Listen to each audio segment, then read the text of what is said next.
அனைவருக்கும் ஆனந்தமான இறைவணக்கம். சிவ சொந்தங்களே, மன அழுத்தம் அதிகமாக இருக்கின்றதா? மனம் குழப்பத்தில் இருக்கின்றதா? மனபயம் அதிகமாக இருக்கின்றதோ?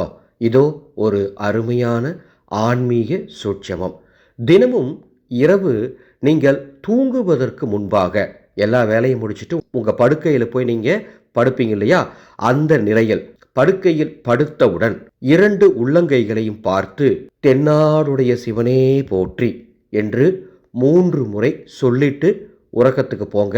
உங்கள் மனம் அமைதியடையும், மனம் தெளிவடையும். இதை தினமும் செய்யுங்க. தினமும் செய்ய செய்ய செய்ய உங்கள் மனம் சமநிலைக்கு வரும். இது போன்ற ஆன்மீக பரிகாரங்களை தொடர்ந்து தெரிந்து கொள்ள எங்களது சேனலை சப்ஸ்கிரைப் பண்ணி வச்சுக்கோங்க.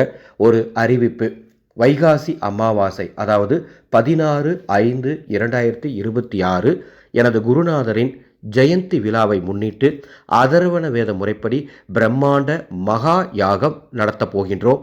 இந்த யாகத்தில் குலதெய்வ பூரண கும்பம், செம்பினாலான கும்பம் கட்டித்தரப் போகின்றோம். உங்கள் குடும்பத்திற்கு குலதெய்வத்தின் அருள் இல்லையா? உங்கள் குலதெய்வம் கட்டுண்டு கிடக்கின்றதா? குலதெய்வ சாபம் இருக்கின்றதா? கவலை வேண்டாம்.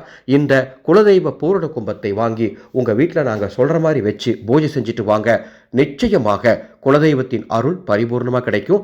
6 ஆண்டுகளுக்கு இந்த குலதெய்வ பூரண கும்பம் பலன் தரும். பதிவு செய்ய மேலே உள்ள வாட்ஸ்அப் எண்ணுக்கு தொடர்பு கொள்ளுங்கள். ஆனந்த மலரட்டும், ஆனந்த ஒளி பரவட்டும்.